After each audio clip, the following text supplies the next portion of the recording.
Oke, assalamualaikum warahmatullahi wabarakatuh. Perkenalkan, nama saya Rifki Imadudin Kuswan dari kelompok 1 mata kuliah riset pemasaran, dan pada kesempatan kali ini saya akan menjelaskan kepada kalian bagaimana cara menggunakan software SPSS IBM versi 24 yang saya gunakan untuk mencari suatu analisis regresi linear berganda. Nah, seperti yang kita tahu, analisis linear berganda yaitu merupakan suatu data statistik yang digunakan untuk mencari suatu hubungan antara satu variabel dengan variabel lainnya. Nah, untuk lebih detailnya teman-teman saya sudah menjelaskan, dan saat ini saya akan menjelaskan pada kalian bagaimana mencari data tersebut pada software SPSS ini. Nah, ada beberapa tahapan yang kita perlukan.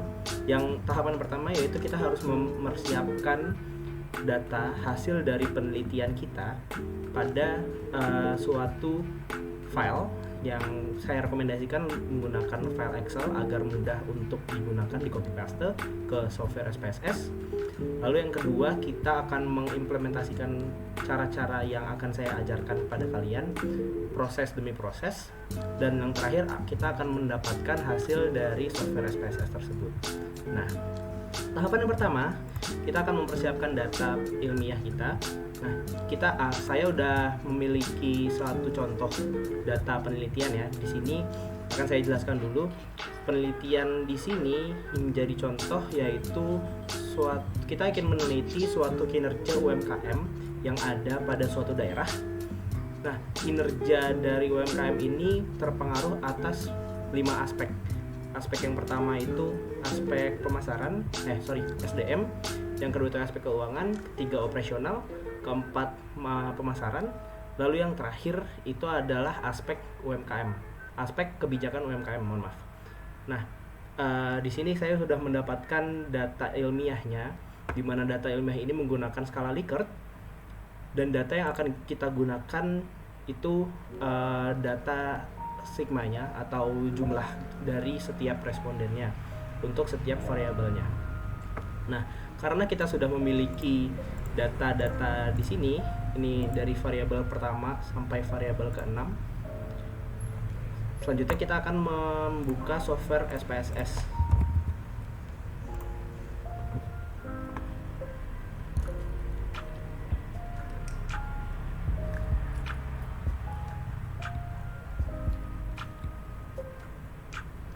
Oke.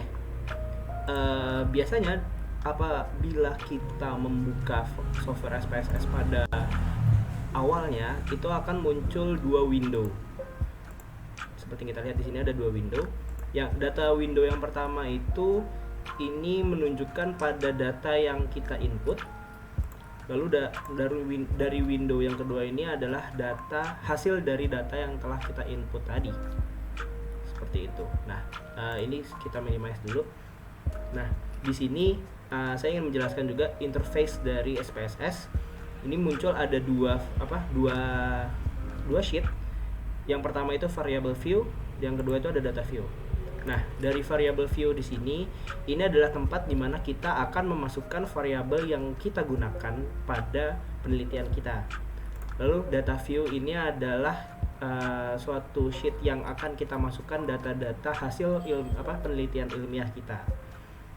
Nah, hal yang kita lakukan pertama, karena tadi kita sudah memiliki data ini, data penelitian ilmiah kita, yang kita masukkan pertama adalah kita memasukkan variabelnya dulu dari variabel yang dari penelitian kita ini. Nah, seperti yang tadi saya udah jelaskan, variabelnya itu ada 6.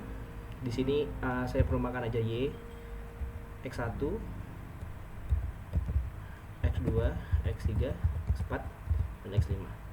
Nah, di sini kita bisa melabel dari setiap variabel. Kita labeli variabel pertama di sini yaitu kinerja UMKM.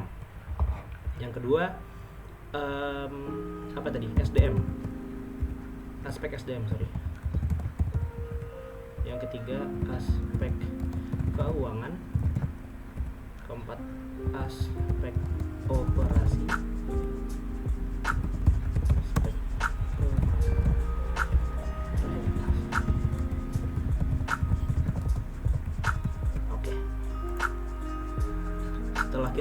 variabel di sini akan muncul di data view y, x1, x2, x3, x4, x5. Nah, setelah kita membagi data-data variabel di sini, kita akan mengcopy paste data yang telah kita persiapkan tadi ke dalam software SPSS. Caranya bagaimana? Caranya tinggal kita copy paste saja berdasarkan variabel yang telah kita pakai. Satu.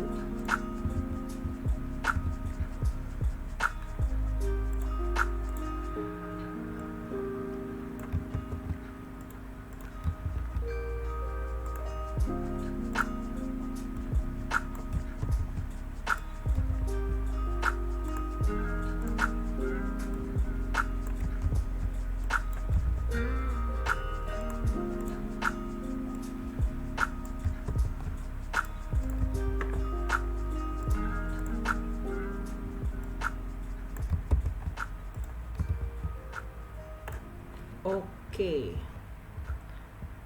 Di sini sudah kita input data-data yang telah kita persiapkan tadi. Nah, langkah selanjutnya yang harus kita lakukan adalah karena data yang sudah kita input akan kita analisis. Cara menganalisisnya adalah kita lihat di sini ada tab to analyze. Kita klik. Lalu di sini ada regression. Akan muncul tab di sampingnya dan kita di sini cari linear. Ini linear. Lalu kita klik.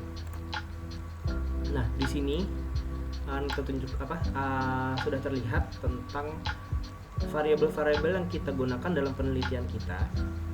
Dan yang kita lakukan selanjutnya adalah kita membagi variabel mana yang di sini merupakan variabel dependent atau variabel bebas, dan variabel dependent yaitu variabel terikat, dan juga variabel bebasnya, independennya, ya. Nah, karena di sini dalam penelitian kita itu kinerja UMKM-nya itu adalah variabel dependentnya, lalu kita masukkan saja, kita klik ke sini, lalu kita klik masukkan di sini. Untuk selanjutnya, karena variabel-variabel ini merupakan variabel independen, akan kita masukkan ke bawah.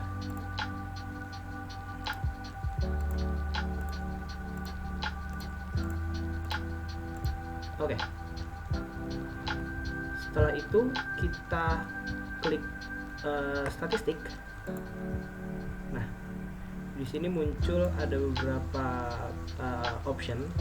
Karena di sini kita ingin mencari data regresi linear berganda, dicentang collinearity diagnostic, dan juga Durbin-Watson teori Durbin-Watson teori.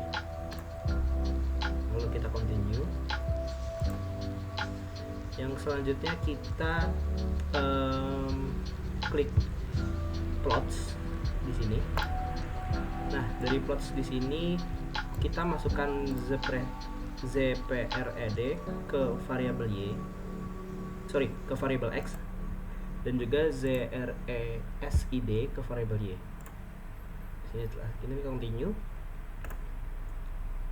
Setelah sudah di sini, yang plots tadi di sini kita juga harus men-checklist tentang normal probability plotnya. Lalu kita continue. Nah, di sini kita oke. Nah, yang tadi sudah saya jelaskan, di SPSS terdapat dua window. Nah, karena tadi datanya sudah kita proses, akan muncul data seperti ini.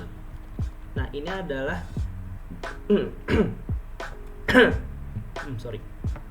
ini adalah data hasil output yang kita gunakan, dan karena kita tadi mencari linear berganda, regresi linear berganda, nah di sini bisa muncul tentang seperti tabel ANOVA-nya seperti apa, lalu juga data koefisiensi tiap variabel itu seperti apa, dan lain sebagainya. Nah, karena di sini saya ingin menguji tentang asumsi klasik pada regresi linear berganda. Yang pertama itu ada multikolinearitas. Nah, dari multikolinearitas itu kita membutuhkan hasil tabel koefisien dan kita melihat hasil statistik toleransinya dan juga VIF-nya. Nah, di sini bisa terlihat data-data VIF sama kolinearitasnya, toleransinya berapa, dan konstantanya terdapat di bagian kiri sini.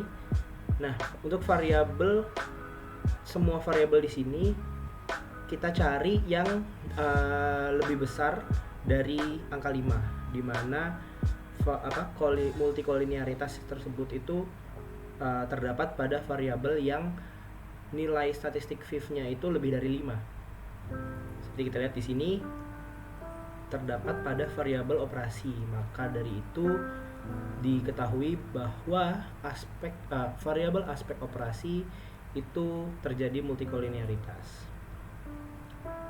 Lalu autokorelasi, di mana autokorelasi itu kita dapat dari tabel model rata-rata atau model summary. Ini kita lihat Durbin Watson ya. Nah, di Durbin Watson kita juga harus melihat tabel Durbin Watson untuk angka 1,354 di sini menunjukkan dalam tabel Durbin Watson itu terkategorikan sebagai autokorelasi yang ragu-ragu. Jadi di sini autokorelasinya bukan negatif dan juga bukan positif untuk keseluruhannya. Lalu yang ketiga itu heterokedastisitas yang diuji pada scatter plot.